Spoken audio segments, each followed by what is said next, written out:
शादी से पहले मूंछ बनाई थी और आज 2 दिन में मूंछ वापस इतनी बड़ी हो गई। ऐसा करती हूँ, रेजर से हटा देती हूँ।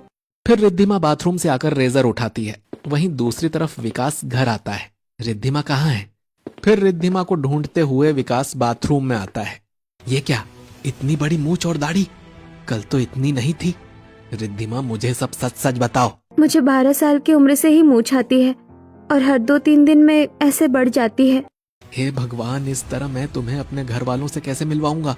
तभी विकास को शगुन का वीडियो कॉल आता है। भाभी अभी क्यों कॉल कर रही हैं? फिर विकास शगुन का कॉल रिसीव करता है। देवर जी, आप आने वाले थे ना, आए क्यों नहीं? भाभी, आना फिलहाल कैंसिल हो गया है, थोड़े दिन बाद आऊंगा। अच्छा, एक बार फ्लैट दिखाइए, किचन कमरा सब ठीक है ना? फिर विकास इशारों से रिद्धिमा को छुपने को कहता है। किसे इशारा कर रहे हैं? पीछे कैमरा घुमाइए। कोई नहीं भाभी, बाद में बात करता हूँ, अभी नेटवर्क इशू है। फिर विकास हड़बड़ी में शगुन का फोन काट देता है। क्या हुआ, इकलौते देवर ने फोन काट दिया? बहुत चिंता मत कर, बाद में बात हो जाएगी। ऐसे ही अगले दिन विकास सीधे नरेंद्र के कैबिन में आता है। सर, धनीलाल ने धोखे से अपनी मूंछ वाली बेटी से मेरी शादी करवा दी। अब मैं उनकी साइट पर काम नहीं करूंगा। ठीक है, तुम्हें दूसरी साइट दे देता हूँ। फिर विकास घर आकर अपनी पैकिंग करने लगता है। आप मुझे छोड़कर जा रहे हैं? मैं अभी अपनी नेक्स्ट साइट पर जा रहा हूँ, वहाँ थोड़ा काम संभाल लूँ, फिर जब घर जाऊंगा तो तुम्हें भी साथ ले जाऊंगा। फिर विकास अपने दोस्त राघव और विराज के साथ दूसरे शहर में पहुंचता है। देख भाई, टेंशन मत ले, आज शाम मेरे दोस्त की शादी है इसी शहर में। चल वहाँ चलते हैं, साइट कल से विजिट करेंगे। फिर शाम को तीनों तैयार होकर शादी में पहुंचते हैं, जहाँ दुल्हन के जोड़े में श्रुति सजी बैठी होती है। कितनी सुंदर लड़की है, और मेरी बीवी लंबी मूछों वाली। तभी दूल्हा अचानक उठ जाता है। मुझे नहीं करनी है शादी। बेटा बेटा, ऐसा मत कहो, मुझे ये लड़की पसंद नहीं। राहुल बारात लेकर वापस चला जाता है, जिसके बाद जोगिंदर और कुसुम रोने लगते हैं। हे भगवान, अब हमारी बेटी से शादी कौन करेगा? हमें तो जहर खा लेना चाहिए। अगर मेरी वजह से आप लोग परेशान हैं, तो मैं ही मर जाती हूँ। फिर कुसुम जहर की शीशी उठा लेती है और तभी विकास दौड़कर उसका हाथ पकड़ लेता है। ये क्या कर रही हैं आप? सिर्फ रिश्ता टूटा है, दुनिया खत्म नहीं हुई। बेटा, तुम हमारी इज्जत बचा लो, तुम ही शादी कर लो हमारी बेटी से, वरना हमें जहर खाकर मर जाने दो बेटा। फिर दोनों जहर लेकर खड़े हो जाते हैं। नहीं नहीं, ऐसा मत कीजिए, ठीक है, मैं शादी करूंगा। जिसके बाद विकास मंडप में बैठ जाता है। अब वर और वधू फेरे के लिए खड़े हों। फिर दोनों फेरे के लिए खड़े हो जाते हैं और विकास देखता है कि श्रुति के पैर बहुत लंबे होते हैं। ये इतने लंबे पाँव? मेरे पैर बचपन से ही लंबे हैं। बेटा, तुम मत भागना। अगर तुम भी भाग गए तो मैं इसी हवन कुंड में कूद जाऊंगी। अगर मैं भी भाग गया तो कहीं सच में ये लोग कुछ कर ना बैठे। नहीं नहीं, मैं शादी करूंगा। फिर दोनों साथ फेरे लेते हैं। अब से आप दोनों पति पत्नी हैं। फिर शादी के बाद विकास श्रुति को अपने कमरे में पहुंचाकर अपने दोस्तों के पास आ जाता है। अब भाई, अब तो तेरी भाभी की 2 अजीबोगरीब देवरानियां हो गई हैं। अब क्या करेगा? अब क्या, पहली वाली को समझाना है और दोनों को घर वालों से मिलवाना है। जो होगा देखा जाएगा। अगली सुबह विकास की नींद खुलती है और सामने लंबी पैरों वाली श्रुति को देखकर, ओई माँ, भूत! मैं हूँ आपकी बीवी। सॉरी, मैं डर गया था। कोई बात नहीं, अक्सर लोग मुझे देखकर डर जाते हैं। अच्छा ठीक है, मैं साइट पर जा रहा हूँ। फिर विकास तैयार होकर अपनी साइट पर आ जाता है, जहाँ पर आपने अच्छे से साइट विजिट कर ली? हाँ, आपके प्रोजेक्ट के लिए आयरन रॉड वही मंगवा लीजिए। आप इंजीनियर हैं, मेरे ड्राइवर के साथ जाकर अपनी पसंद से अच्छा माल ले आइए, पैसों की चिंता मत कीजिए। ठीक है, जैसा आप कहें। फिर विकास ड्राइवर के साथ कार में बैठकर आयरन रॉड लेने के लिए निकल जाता है और पहाड़ी का रास्ता पार करते हुए विकास कारखाने पहुंचता है। आइए सर, आयरन रॉड देख लीजिए। फिर विकास राज के साथ आयरन रॉड देखने लगता है। आयरन रॉड की क्वालिटी तो अच्छी है। डील डन, सारा माल हमारी गाड़ी में लोड करवा दीजिए। ठीक है सर, आज रात तक सब लोड हो जाएगा, सुबह आप निकल जाइएगा। पहाड़ पर खड़े पप्पू और सरपंच सब सुन लेते हैं। लड़का तो बढ़िया है, इंजीनियर भी है। बोलिए तो उठा लूं? हाँ उठा लो, इसी से नीलम की शादी करवाऊंगा। ऐसे ही रात होती है। विकास सुनसान सड़क पर अकेले चल रहा होता है। तभी पप्पू पीछे से काला कपड़ा उसके चेहरे पर बांधकर अपने आदमियों के साथ उसे उठाकर गाड़ी में डाल देता है। कुछ देर बाद उसे एक बड़े आंगन में लाया जाता है। चुपचाप बैठ जा, हिला तो ठीक नहीं होगा। विकास को जबरदस्ती मंडप में बैठा दिया जाता है। बगल में जमीन को छूते हुए लंबे हाथ वाली नीलम दुल्हन के जोड़े में खड़ी होती है। इससे नीलम की मांग भरवाओ। नहीं, मैं मांग नहीं भरूंगा। जल्दी मांग भर, चल। सरपंच पप्पू जबरदस्ती विकास के हाथों से नीलम की मांग भरवाते हैं। फिर नीलम अपने लंबे हाथों से वरमाला उठाती है और विकास के गले में डाल देती है। विवाह पूरा हुआ। फिर पप्पू विकास के चेहरे से काला कपड़ा हटाता है और नीलम के लंबे हाथ देखकर विकास दंग रह जाता है। भाभी के लिए एक और अजीबोगरीब देवरानी मिल गई। छोरे, थारी शादी हमारी बेटी से हो गई है। कल हमारी बिटिया ने अपने साथ ले जाना और कल तक आप हमारे साथ रहिए। नीलम विकास को अपने कमरे में ले जाकर सो जाती है। अगले दिन विकास सुबह ही अपनी मालगाड़ी के पास आ जाता है और उसके पीछे पीछे नीलम भी आ जाती है। आप मुझे छोड़कर जा रहे हैं, हमारी शादी हुई है, आप ऐसे नहीं जा सकते। मैं तुम्हारे पिताजी जैसा गुंडा नहीं हूँ। शादी जबरदस्ती हुई है, पर मैं भागूंगा नहीं। मैं तुम्हें बुलाऊंगा, तब तुम मेरे घर आना। फिर विकास स्टेशन पर पहुंचकर ट्रेन में बैठता है, जहां सामने की सीट पर सुंदर सी लड़की रागिनी टोपी पहने बैठी होती है। आपने टोपी क्यों पहनी है? मेरे कान में हवा लगती है इसलिए। अच्छा। विकास रागिनी को चुपचाप देखता रह जाता है। कितनी सुंदर है ये। और फिर अगले दिन ट्रेन में विकास रागिनी के पास बैठता है।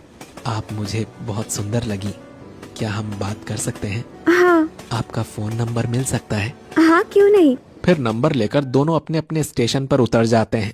कमरे में आकर रात में विकास रागिनी को फोन करता है। क्या हुआ, तुम उदास क्यों हो? घर में मेरी शादी की टेंशन चल रही है, कोई लड़का मिल नहीं रहा। तुमसे तो कोई भी शादी कर ले। क्या तुम करोगे? हाँ, मैं तो तुरंत कर लूं। तो फिर मान लो मैंने हाँ कह दी, कल कोर्ट में आ जाना। ठीक है। फिर रागिनी कॉल रख देती है और राघव विकास से कहता है, भाई ये क्या कर रहा है? तेरी 3 पत्नियां हैं और अब चौथी। 3 है, पर तीनों अजीबोगरीब हैं। एक नॉर्मल देवरानी तो मेरी भाभी के लिए होनी चाहिए ना। अगले दिन रागिनी घूंघट के नीचे टोपी पहनकर कोर्ट में खड़ी होती है और फिर मैरिज सर्टिफिकेट पर दोनों साइन करते हैं और विकास रागिनी को लेकर अपने फ्लैट में आ जाता है। अरे घूंघट के नीचे टोपी हटाओ यार, भाभी को तुम्हें वीडियो कॉल करके दिखाऊंगा। अभी? हाँ। फिर विकास रागिनी की टोपी निकालता है। टोपी से 2 बड़े कान कंधों तक झूल जाते हैं। ये इतने बड़े कान? ऐसे चिल्ला रहे हो जैसे तुम्हें पता ही नहीं। मुझे कैसे पता होगा, तुमने कभी बताया ही नहीं। क्यों? मैंने मैसेज नहीं किया था। नहीं। रुको, मैं दिखाती हूँ। ओह नो, गलती से किसी और को मैसेज कर दिया था। बंद करो, एक्टिंग मत करो। नहीं, सच में मुझसे गलती हुई है। जब तुमने शादी की बात की तो लगा तुम मुझे ऐसे ही अपनाओगे। 3 अजीबोगरीब देवरानी पहले से थी, अब चौथी भी अजीबोगरीब। भाभी क्या कहेंगी? फिर विकास परेशान होकर करवट लेते हुए लेट जाता है और अगली सुबह विकास बैग पैक कर रहा होता है। मेरे ससुराल चल रहे हैं, मैं भी पैकिंग कर लूं? इतना आसान नहीं है। सिर्फ तुम्हारे कान ही प्रॉब्लम नहीं है, और भी बहुत प्रॉब्लम है। फिलहाल मुझे जरूरी काम से बाहर जाना है। सच? हाँ। इतना कहकर विकास घर से निकल जाता है और दूसरे दिन एक अलग प्रांत में रास्ता पूछने के लिए एक कम हाइट वाली लड़की से मिलता है। ये रास्ता किधर है? चलो मैं दिखाती हूँ। चलते हुए कीर्ति को एक गेंद मिलती है। ओए, बॉल खेलेंगे? बच्ची है, खेल लेता हूँ। ठीक है। कीर्ति बॉल फेंकने के लिए पीछे बढ़ती है और ढलान से गिरकर बेहोश हो जाती है। विकास घबराकर उसे गोद में उठाकर गांव ले आता है। ओ छोरा, कन्ने लायो छोरी ने। ए केसु हो गया। इसका घर कौन सा है? तभी सुनील और मीनाक्षी दौड़ते हुए आते हैं। ओ मेरी छोरी, ये क्या हो गया? फिर विकास रात भर कीर्ति के घर रुकता है और सुबह कीर्ति होश में आती है और विकास के लिए खीर लाती है। अभी तुम्हें आराम करना चाहिए था। जिसके बाद विकास खीर खाता है और जब उठने लगता है तब सुनील विकास का हाथ पकड़ लेता है और कीर्ति दुल्हन के जोड़े में आती है। ये क्या, बच्ची दुल्हन के कपड़ों में? ये बच्ची नहीं, ये बोनी है और हमारे रिवाज में गोद में लड़की लाना और उसके हाथ की बनी खीर खाना मतलब शादी होती है। अब ये तेरी दुल्हन है, समझा? 4 अजीब देवरानियां कम थी कि ये 5वीं भी। फिर विकास कीर्ति के साथ स्टेशन आता है। एक फोन करके आता हूँ। वो रिद्धिमा को कॉल करता है। टिकट भेज दी है, सीधे मेरे गांव के स्टेशन पहुंचो। फिर श्रुति, नीलम और रागिनी को भी कॉल करके वो अपने गांव बुला लेता है और अगले दिन विकास कीर्ति के साथ गांव के स्टेशन पर खड़ा होता है। किसका इंतजार कर रहे हो? 1 मिनट रुको। तभी रिद्धिमा आती है। चलिए घर चलते हैं। ये मूछ वाले भाई साहब साड़ी में? मजाक मत उड़ाओ, मैं इनकी पत्नी हूँ। तभी श्रुति, नीलम और रागिनी भी आ जाती हैं। ये मेरे पति हैं। नहीं मेरे, नहीं ये मेरे पति हैं। क्या? मैं तुम 5 का पति हूँ। माना मुझ में कमी है, पर दूसरी शादी? मेरी अलग अलग सिचुएशंस में तुम सबसे मेरी शादी हो गई है। कैसी सिचुएशन? पहले घर चलो, सब बताता हूँ। अरे देखो, एक लंबी, एक बोनी, एक मूछ वाली, और ये देखो लंबे हाथ और कितने बड़े कान वाली। फिर विकास अपने घर पहुंचता है और शगुन दरवाजा खोलती है। ये कौन है देवर जी? क्या हुआ शगुन, किसे देखकर चिल्ला रही हो? फिर सभी गेट पर आ जाते हैं। हे राम, ये कैसी लड़कियाँ? सभी अजीबो गरीब बहुओं को देखकर गायत्री और शगुन लड़खड़ा कर गिरने लगती हैं। तभी उनके पति उन्हें संभाल लेते हैं। ये तेरे साथ कौन है? कहीं ये एलियन वेलियन तो नहीं है? पिताजी, ये एलियन नहीं है, ये आपकी बहुएं हैं, मैंने इनसे शादी की है। बहुए? 5-5? गायत्री शगुन की तरफ मुड़ती है। देख बहू, तेरा इकलौता देवर लाया 5 अजीबो गरीब देवरानियाँ। देवर जी, मैंने आपसे हटकर देवरानी लाने को कहा था, अजीबो गरीब नहीं। ये क्या कर दिया आपने? भाभी, हालात ऐसे बने कि मुझे इनसे शादी करनी पड़ी। कैसे हालात? पहले अंदर आओ, बाहर सभी सुन रहे हैं। फिर सब अंदर आते हैं। तभी श्रुति का माथा दरवाजे से टकरा जाता है। ओह, ये दरवाजा कितना छोटा है। दरवाजा ठीक है, तुम ज्यादा लंबी हो, नीचे बैठ जाओ। श्रुति नीचे बैठ जाती है। तभी पंखे की हवा से रागिनी के लंबे कान फड़फड़ाने लगते हैं। अरे ये तो उड़ रही है, ये वैम्पायर है, मेरा खून पी लेगी। इतना कहकर गायत्री बेहोश हो जाती है। फिर शगुन पानी के छींटे मारकर गायत्री को होश में लाती है। माँ जी, आपको बहुत पसीना आ रहा है, रुकिए मैं टॉवल देती हूँ। नीलम दूर कुर्सी की ओर अपना लंबा हाथ बढ़ाती है और टॉवल पकड़कर खींच लेती है। हे भगवान, इतना लंबा हाथ। गायत्री दोबारा बेहोश हो जाती है। फिर विजय गायत्री को कुर्सी पर बैठाता है। माँ जी फिर बेहोश हो जाए उससे पहले देवर जी बताइए, ऐसी कैसी सिचुएशन बन गई कि आप ऐसी अजीबो गरीब देवरानी लाए हैं? फिर विकास 5 अजीबो गरीब देवरानियों की कहानी घर वालों को बताता है, जिसे सुनकर सच में? मेरे इकलौते देवर जी, आपकी सिचुएशन में तो कोई भी शादी करने को मजबूर हो जाए, पर किस्मत भी देखिए, हटकर देवरानियाँ चाहिए थी, लेकिन अजीबो गरीब देवरानी आ गई। अब जब शादी हो गई है तो पास्ट में तो नहीं जा सकते। अब तुम्हारे इकलौते देवर की लाई 5 अजीबो गरीब देवरानियों को अपनाना ही पड़ेगा। वैसे 5 अजीबो गरीब देवरानियाँ घर के अंदर तो आ ही गई है, तो गृह प्रवेश मान ही लेते हैं, पर एक बार आरती उतार लेती हूँ। फिर गायत्री थाली मंगवाती है और 5 बहुओं की एक एक करके आरती उतारती है। देवर जी, मेरी 5 अजीबो गरीब देवरानियों के साथ एक ही कमरे में रहिएगा क्या? कैसी बात कर रही हैं भाभी? ठीक है, मैं अपनी 5 अजीबो गरीब देवरानियों के कमरे तैयार कर देती हूँ। फिर विकास अपने कमरे में चला जाता है और शगुन घर के दूसरे कमरों की सफाई करती है। फिर 5 अजीबो गरीब देवरानियों को अलग अलग कमरा दे देती है। ऐसे ही अगले दिन। अरे शगुन, जा अपनी 5 अजीबो गरीब देवरानियों के लिए राशन का सामान ले आ। माँ जी, राशन का सामान लेने के लिए मुझे जाने की क्या जरूरत है, जब मेरी 5 देवरानियाँ है तो? हाँ हाँ, हम जाएंगे। 5 देवरानियाँ पैसा लेकर मार्केट चली आती हैं और मार्केट के लोग उन्हें देखकर हैरान हो जाते हैं। आप लोग डरिए मत, हम लोग एलियन नहीं है, हम लोग भी आपकी तरह नॉर्मल इंसान हैं। अरे वो देखो, टमाटर अच्छे हैं, वो टमाटर उठाओ। कीर्ति के बौने होने की वजह से टमाटर तक उसका हाथ नहीं पहुंचता, पर नीलम अपने लंबे हाथ से तुरंत टमाटर उठा लेती है। बोनी से तो टमाटर भी नहीं उठ रहे, और तेरे लंबे पाँव का क्या फायदा? अरे तू कौन सी अच्छी है, तेरे हाथ लंबे है तो क्या, मैं बिना लंबे हाथ के भी सब्जी उठा सकती हूँ, और मूंछ वाली, तू तो वैसे भी मर्द लगती है। 5 बहुएं आपस में लड़ने लगती हैं। तभी विकास बाजार में आ जाता है। तुम लोग यहाँ ऐसे लड़ क्यों रही हो? चलो जल्दी घर चलो। विकास अपनी 5 बीवियों को लेकर घर की तरफ चलता है। तभी रास्ते में, देखो तुम लोग इस तरह लड़ाई झगड़ा मत किया करो, गाँव वाले वैसे ही बहुत सी बातें बना रहे हैं। लेकिन ये लोग मेरा मजाक उड़ा रही थी। हाँ, सब लंबे पाँव देखकर हंस रहे थे। वो सब मुझे नहीं पता, बस तुम में से कोई लड़ेगा नहीं। 5 आपस में सिर हिलाकर हाँ बोलती हैं और चुपचाप घर के अंदर चली जाती हैं।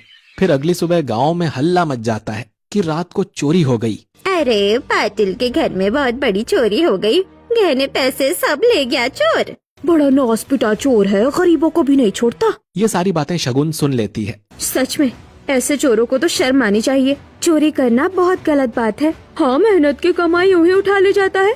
पूरे दिन गांव में इसी बात की चर्चा रहती है और अगले दिन फिर सुबह गांव में चोरी हो जाती है। अरे फिर चोरी? ये चोर तो बहुत चालाक है, इतनी सफाई से चोरी करता है कि कोई आहट भी नहीं होती। लगता है बड़ा ही शातिर चोर है। तभी मंदिर का पुजारी भागता हुआ आता है। अरे सुनो, मंदिर में भी चोरी हो गई है। क्या, मंदिर में भी? अरे भगवान के घर में चोरी कैसे हो सकती है? घबराने की जरूरत नहीं है, अब तो चोर ने गलती कर दी है, मंदिर में कैमरा लगा हुआ है। फिर सभी मंदिर में जाकर कैमरा चेक करते हैं। अरे इसमें तो सिर्फ गर्दन और कंधा दिख रहा है, ये कैसा चोर है जो इतना लंबा है कि कैमरे में मुंह तक नहीं आया? इतना लंबा तो बस शगुन की देवरानियों में से वो लंबी वाली है। गांव में नया कोई आया भी नहीं, इनके आने के 2 हफ्ते बाद ही चोरी शुरू हुई है। फिर सभी लोग मिलकर शगुन के घर पहुंच जाते हैं। तुम्हारी देवरानियां ही चोरी कर रही हैं। बताओ पैसे कहाँ हैं? मैंने नहीं की, इसने की होगी। मैं नहीं, इसने की होगी। तुम पांचों अपनी सौतन से लड़ाई बंद करो। मेरी देवरानियां अजीबोगरीब जरूर है पर चोर नहीं है। प्रूफ के साथ आइए, यूं शक के साथ नहीं। ये देखो फुटेज। ये बस गर्दन दिख रही है, इससे कुछ साबित नहीं होता। इतना कहकर शगुन अपनी देवरानियों के साथ अंदर चली जाती है। इसी तरह 2 दिन बीत जाते हैं और विकास 5 सोने के नेकलेस लेकर घर आता है। ये 5 महंगे गहने किसके लिए हैं? शादी के बाद से मैंने तुम लोगों को कोई गिफ्ट नहीं दिया, तो सोचा तुम सबके लिए गहने ही बनवा